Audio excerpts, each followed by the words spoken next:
Swastiastu. Swastiastu. Ya niki genahnya jag alam sekali. Nggih. Namun cingak tiang Pak Putu, ampura niki sekali tonyan tukat niki cingak tiang niki. Nah, apakah kemudian gerakan ini menurut Pak Tu sendiri memberikan dampak kesadaran masyarakat untuk kemudian mengurangi pembuangan sampah ke sungai? Karena kalau tiang ikutin perjalanan Pak Tu niki dari foto-foto yang lihat, Nggih. kegiatan Pak Tu niki lebih banyak dapat BH bekas, tanah dalam bekas di sungai-sungai atau plastik-plastik ya yang sering kita lihat. Kepala dinas ya lingkungan hidup akhirnya ikut untuk mensosialisasikan betapa pentingnya air, betapa pentingnya sungai. Kan? Kalau gitu sebenarnya namanya kita rubah Pak Tu. Apa dong? Jadi bukan Pak Putu Partai Liong, Pak Putu Trigger Liong harusnya. Karena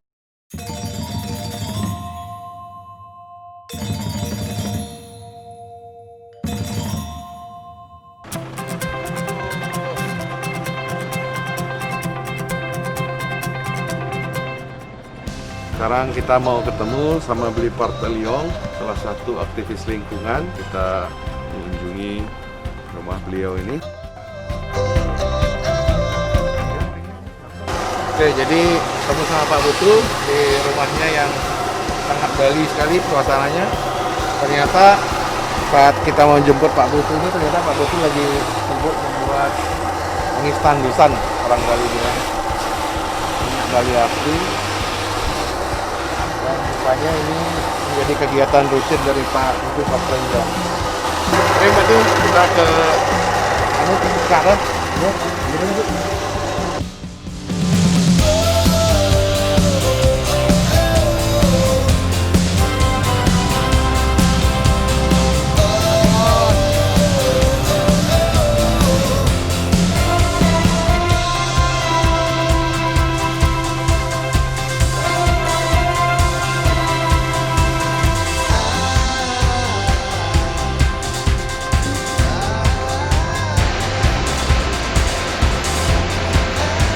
Oke, jadi siang ini saya berada di perbatasan Subak Gunung dan Subak Dukuh. Ada suatu tempat di mana Semeton Riki mengatakan ini adalah kliaan.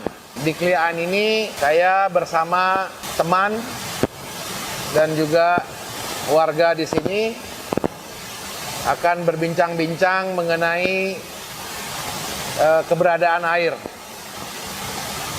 Untuk itu, pagi ini, siang ini saya ditemani oleh Beli Putu Partai Liong, salah seorang aktivis yang sangat gencar terhadap lingkungan kita, khususnya air. Dan kita akan berbincang-bincang mengenai sepak terjang beliau dan harapan beliau di kemudian hari.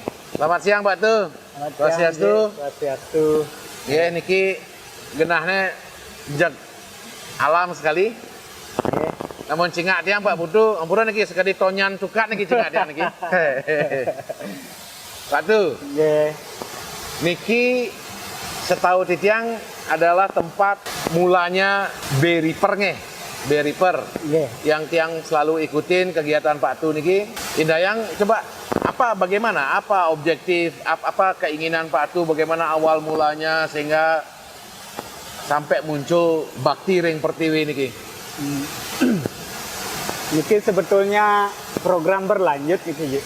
Ya kita dulu ya masih bersama-sama sama teman-teman di Talop nggih. Yeah. Talop itu kita buat produk Umowali ya. Ring Umowali kita bicara dan kita belajar tentang tatanan budaya. Ya kembali ke tatanan awal kan begitu ceritanya kemarin. Akhirnya yang mengikuti semua perjalanan ke setelah di rumah nih saya merasa ada yang kurang gitu.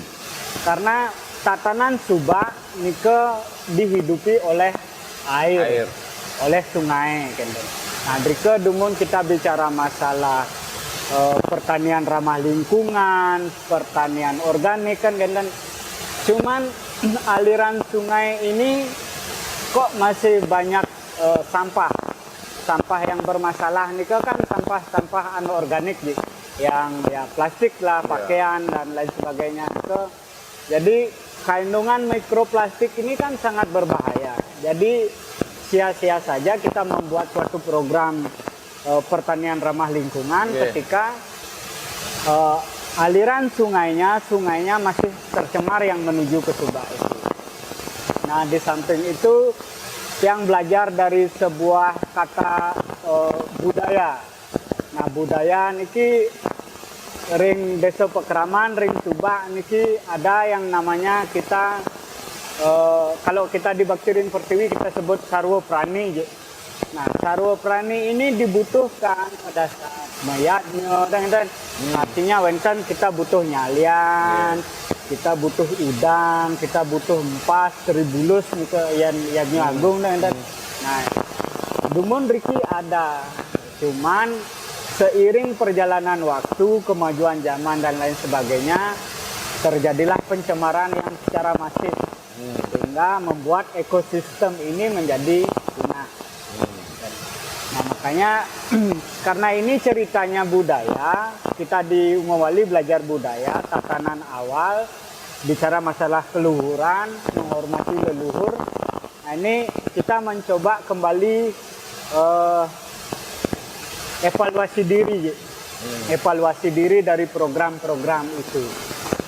Jadi apa sih sebetulnya yang hilang dari semuanya?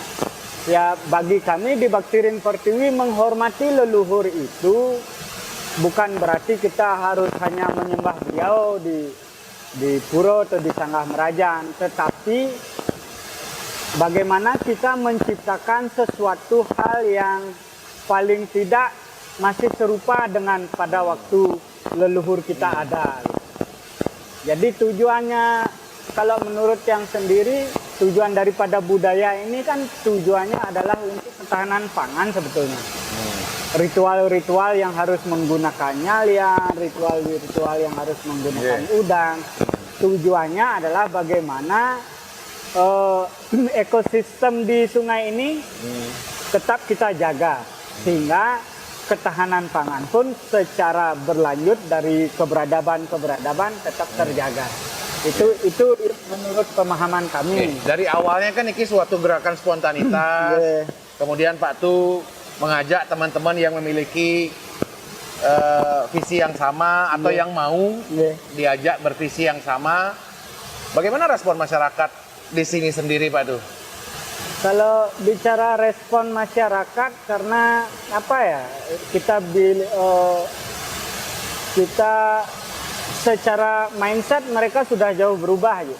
Artinya secara pola hidup ya, artinya terlalu instan, terlalu digampangkan.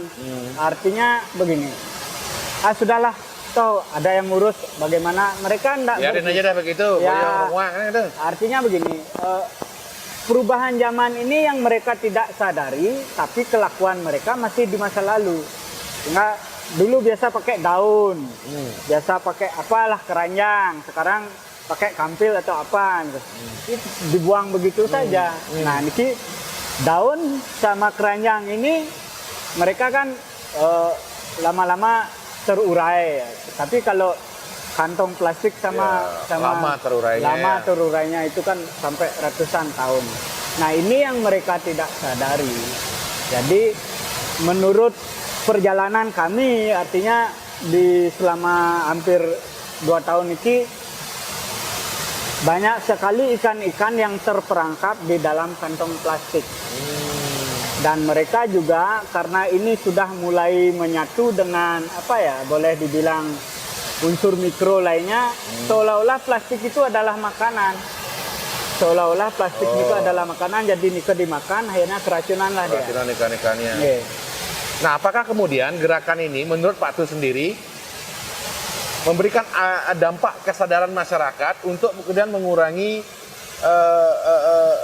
pembuangan sampah ke sungai? Karena kalau yang ikutin perjalanan Pak Tu ini dari foto-foto yang lihat, kegiatan Pak Tu niki lebih banyak dapat BH bekas, celana dalam bekas di sungai-sungai atau plastik-plastik ya yang sering kita lihat.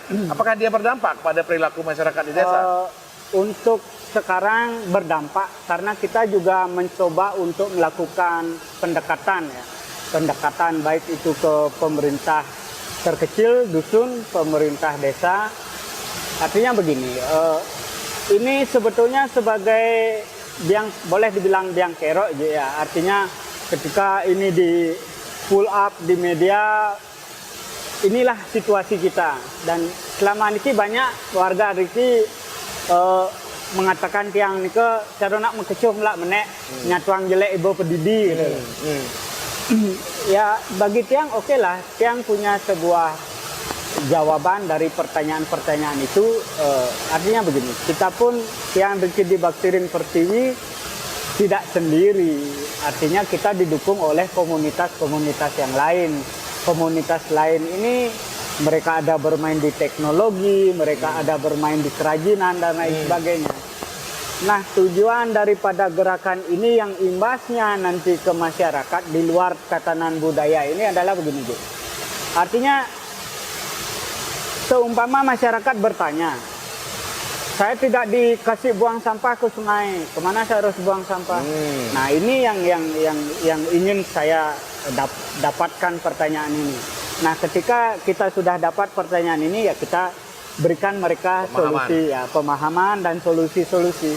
Seperti misalnya sekarang Desa Penebel ya, Desa Penebel sudah mulai merespon. Kendati pun mereka tidak bisa ikut turun langsung ke sungai, tapi paling tidak mereka sudah membuat gerakan untuk tidak mengulangi kebiasaan lama itu. Jadi sampah yang ada di 9 dusun di Penebel ini sudah dihandle langsung oleh pemerintah desa. Nah, ini kan sebuah progres ya, sebuah kemajuan. Dan progres yang tiang dapatkan tuh begini, banyak sekali tiang lihat bahwa institusi-institusi yang kemudian tertarik atas lentikan yang Pak Tu buat nih ya, seperti misalnya Universitas Mahasiswati. Kemudian tiang lihat postingan-postingan ada juga orang-orang asing segala macam nih. Nah, pertanyaan tiang begini, adakah kemudian lentikan ini membuat aparat pemerintah merasa tersentuh dan ikut mensupport? Misalnya pemerintah Kabupaten Tabanan deh misalnya. Ya, Nika ada jujur ya, bagi kami sendiri saya sekarang memiliki seorang kepala dinas yang sangat responsif. Ya, artinya bukan kita bicara begitu bukan berarti karena beliau sering nimbrung dan ikut ke gerakan kita, tidak. Karena kami pantau juga, kami pantau juga gerakan. Dan memang betul-betul beliau itu memang ikut, ya. kemana-mana. Itu yang membuat kami secara birokrasi, secara pemerintah sudah peduli. Artinya pemerintah pun sudah mulai ikut mencari solusinya.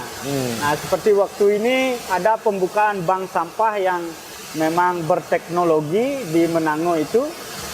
Kepala dinas kita di Tabanan ke sana juga melihat. Kepala Dinas Lingkungan Hidup. Wah, bagus juga. Nah, artinya begini. Karena Niki kan boleh dibilang masalah klasik, masalah sampah ini dari tahun berapa sudah ya. Ya, bicaranya sama. Cuman apa yang membuat menjadi sebuah satu masalah ini nggak ada seolah-olah seperti sandiwara bersambung gitu loh. Seperti sinetron. Nah, ini ternyata banyak hal di sana ya, kita boleh bilang ada kepentingan tersendiri, boleh dibilang sumber daya manusianya. Kalau kita sih sumber daya alam luar biasa. Tapi paling tidak begini, lentikan yang Pak Tuli buat niki akhirnya bisa menggugah masyarakat sekitarnya, mulai paling tidak sadar bahwa jangan membuang sampah ke sungai. Kemudian memberikan perhatian kepada orang-orang lain di Pulau Bali gitu ya, bahkan juga orang asing yang akhirnya memberikan semangat lah untuk tetap melanjutkan sampai kemudian pemerintahan seperti klien dinas dan kepala dinasnya lingkungan hidup akhirnya ikut untuk mensosialisasikan betapa pentingnya air, betapa pentingnya sungai. Dan kalau gitu sebenarnya namanya kita rubah Pak tuh. Apa dong? Jadi bukan Pak Putu Partai Liong, Pak Putu Trigger Liong harusnya. karena Pak Putu niki sudah menjadi trigger sehingga semua orang bermasyarakat. Nah, pertanyaan tiang gini Pak tuh. Gerakan niki kan sebenarnya hanya memberikan kepuasan batin nih sama Pak tuh. Nggih, nggih. Batin terpuaskan, kemudian konsep kembali ke tatanan awal, Sarwo Prani, Ring Biriper itu berjalan. Tapi kan Pak tuh punya keluarga nih, Nggih. punya istri dong, punya Iya. anak. Iya, iya. Bagaimana Pak tuh menghidupi keluarga itu kalau Pak Putu kemudian menghabiskan waktunya di kegiatan-kegiatan seperti ini Ki? Niki kegiatan seperti niki memang nampaknya masif ya, nampaknya setiap hari. Karena kalau untuk kebutuhan sehari-hari, yang seorang petani kita penggarap sawah walaupun usaha orang, dan untuk di petani pun kita kan yang 4 bulan ya harus kita bisa Baru bisa panen menghasilkan. Ya. Dan untuk kebutuhan sehari-hari yang bikin minyak tandusan. Oh, yang tadi itu ya, minyak Iya. tandusan yang dibuat itu.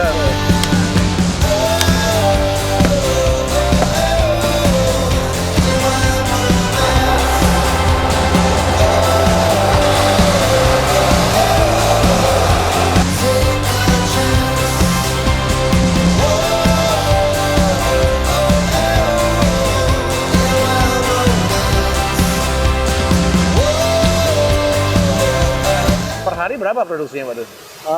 Tergantung pesanan, Ji. Artinya kita juga ya paling tidak 4 botol satu hari itu kita Pasti sudah bisa nge. Ya. Terus anunya bahan bakunya kelapa ngambil dari atau beli dari Kita beli dari petani-petani, Ji. petani-petani. Oke. Oh. Karena begini, konsep kita juga di Rumah Partak Kreatif. Kalau di rumah saya sebut Rumah Partak Kreatif karena mereka ada produk minyak, ada produk kerajinan juga seperti mangkok Yang dari batok kelapa nih kan? Iya. Itu yang sebut Rumah Partak Kreatif. Tujuan tiang juga memberi motivasi kepada warga sekitar. Artinya kan kadang-kadang kelapa yang tercecer di bawah di tegalan itu tidak dihiraukan. Nah, harga beli tiang di petani itu adalah harga beli tiang ke saudagar. Jadi harga saudagar ini yang saya berikan ke petani langsung. Oh, Jadi semacam motivasi, karena kita bicara masalah oke lah, ini kan kearifan budaya lokal ya. Artinya bagaimana kita memelihara, memberikan support kepada saudara-saudara kita agar semangat dia memelihara kebunnya.